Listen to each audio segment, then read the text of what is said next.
Year-long Bible reading, Day 58, Deuteronomy chapter 20 through chapter 22.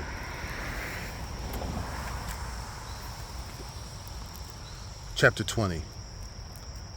When you go out to war against your enemies and see horses and chariots and an army larger than your own, you shall not be afraid of them, for the Lord your God is with you, who brought you up out of the land of Egypt. And when you draw near to battle, the priests shall come forward and speak to the people, and shall say to them, Hear, O Israel, today you are drawing near for battle against your enemies. Let not your heart faint. Do not fear or panic or be in dread of them. For the Lord your God is he who goes with you to fight for you against your enemies, to give you the victory. Then the officers shall speak to the people, saying, Is there any man who has built a new house and has not dedicated it? Let him go back to his house, lest he die in the battle and another man dedicate it. And is there any man who has planted a vineyard and has not enjoyed its fruit? Let him go back to his house, lest he die in the battle and another man enjoy its fruit. And is there any man who has betrothed a wife and has not taken her? Let him go back to his house, lest he die in the battle and another man take her. And the officers shall speak further to the people, and say, Is there any man who is fearful and faint-hearted? Let him go back to his house, lest he make the heart of his fellows melt like his own. And when the officers have finished speaking to the people, then commanders shall be appointed at the head of the people. When you draw near to a city to fight against it, offer terms of peace to it, and if it responds to you peaceably, and it opens to you, then all the people who are found in it shall be forced labor for you and shall serve you. But if it makes no peace with you, but makes war against you, then you shall besiege it. When the Lord your God gives it into your hand, you shall put all its males to the sword. But the women and the little ones, the livestock, and everything else in the city, all its spoils, you shall take as plunder for yourselves, and you shall enjoy the spoil of your enemies, which the Lord your God has given you. Thus you shall do to all the cities that are very far from you, which are not cities of the nations here, but in the cities of these peoples that the Lord your God is giving you for an inheritance. You shall save alive nothing that breathes. You shall devote them to complete destruction: the Hittites and the Amorites, the Canaanites and the Perizzites, the Hivites and the Jebusites, and the Lord your God, as the Lord your God has commanded, that they may not teach you to do according to all their abominable practices that they have done for their gods, and so you sin against the Lord your God. When you besiege a city for a long time, making war against it in order to take it, you shall not destroy its trees by wielding an axe against them. You may eat from them, but you shall not cut them down. Are the trees in the field human, that they should be besieged by you?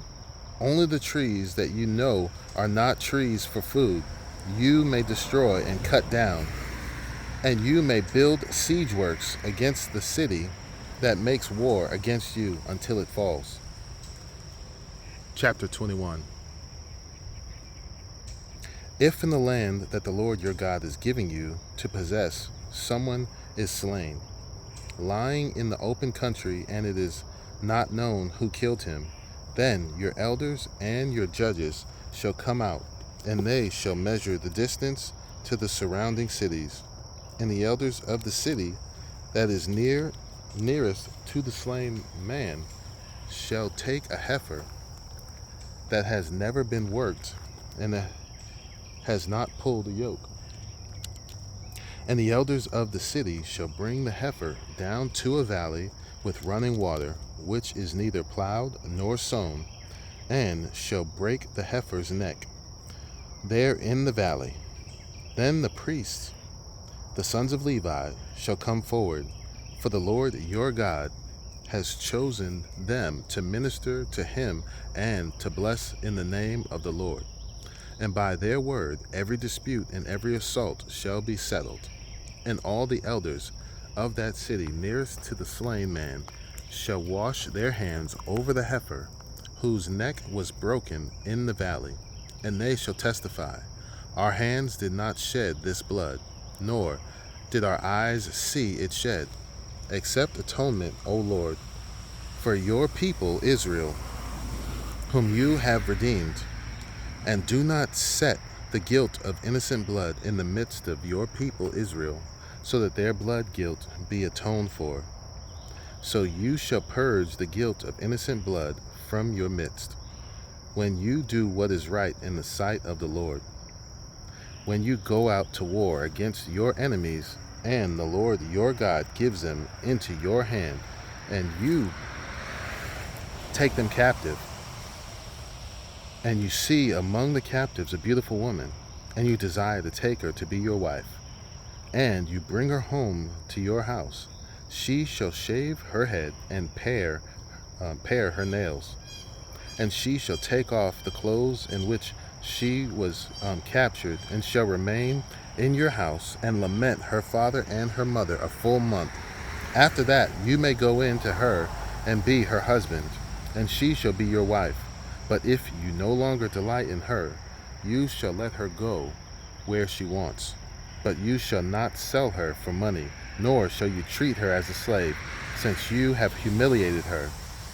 If a man has two wives, the one loved and the other unloved, and both the loved and the unloved have borne him children, and if the firstborn son belongs to the unloved, then on the day when he assigns his possessions as an inheritance to his sons, he may not treat the son of the loved as the firstborn, in preference to the son of the unloved, who is the firstborn. But he shall acknowledge the firstborn, the son of the unloved, by giving him a double portion of all that he has, for he is the firstfruits of his strength. The right of the firstborn is his.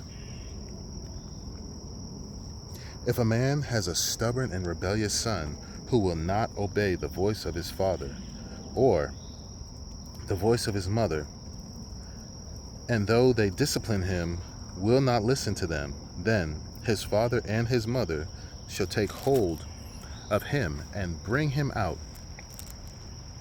to the elders of his city at the gate of the place where he lives. And they shall say to the elders of the city, this our son is stubborn and rebellious. He will not obey our voice. He is a glutton and a drunkard. Then all the men of the city shall stone him to death with stones. So you shall purge the evil from your midst, and all Israel shall hear and fear.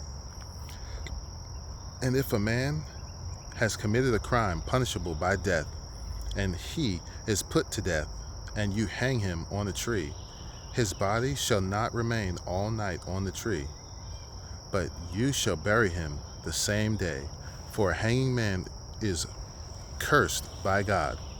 You shall not defile your hand that the Lord your God is giving you for an inheritance. Chapter 22.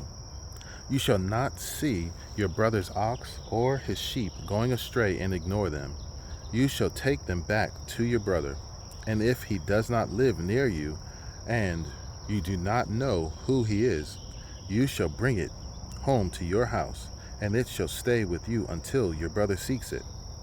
Then you shall restore it to him, and you shall do the same with his donkey, or with his garment, or with any lost thing of your brother's, which he loses, and you find.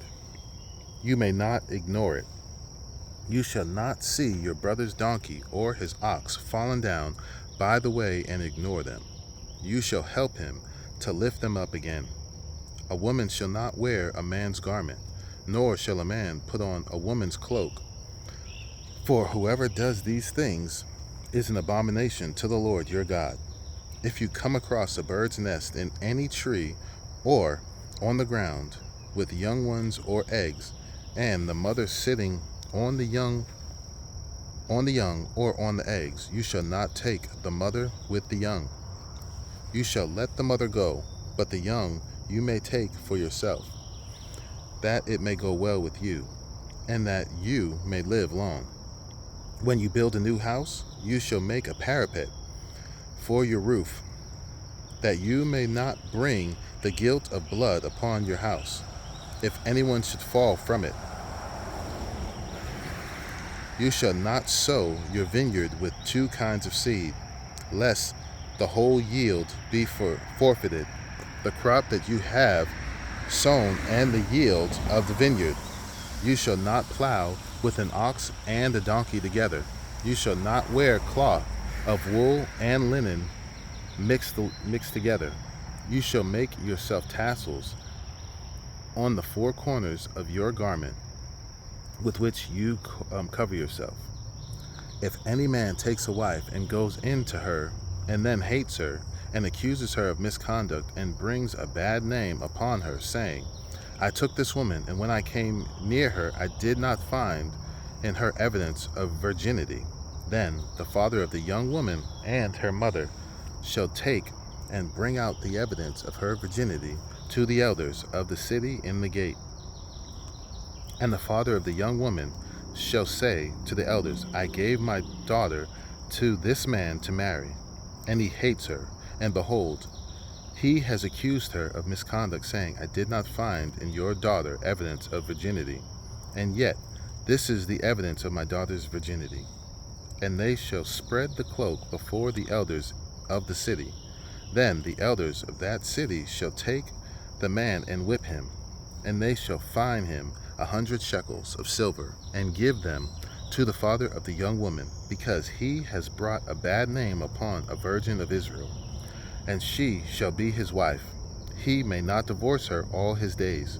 But if the thing is true, that evidence of virginity was not found in the young woman, then they shall bring out the young woman to the door of her father's house, and the men of the city shall stone her to death with stones, because she has done an outrageous thing in Israel by whoring in her father's house. So you shall purge the evil from your midst. If a man is found lying with the wife of another man, both of them shall die, the man who lays with the woman and the woman. So you shall purge the evil from Israel. If there is a betrothed virgin, and a man meets her in the city and lies with her, then you shall bring them both out to the gate of that city, and you shall stone them to death with stones. The young woman, because she did not cry for help, though she was in the city, and the man, because he violated his neighbor's wife. So you shall purge the evil from your midst. But if in the open country a man meets a young woman who is betrothed, and the man seizes her and lies with her, then only the man who lay with her shall die. But you shall do nothing to the young woman. She has committed no offense punishable by death. For this case is like that of a man attacking and murdering his neighbor, because he met her in the open country, and though the betrothed young woman cried for help, there was no one to rescue her. If a man meets a virgin who is not betrothed and seizes her and lies with her, and they are found, then the man who lay with her shall give to the father of the young woman 50 shekels of silver, and she shall be his wife, because he has violated her. He may not divorce her all his days. A man shall not take his father's wife, so that he does not uncover his father's nakedness.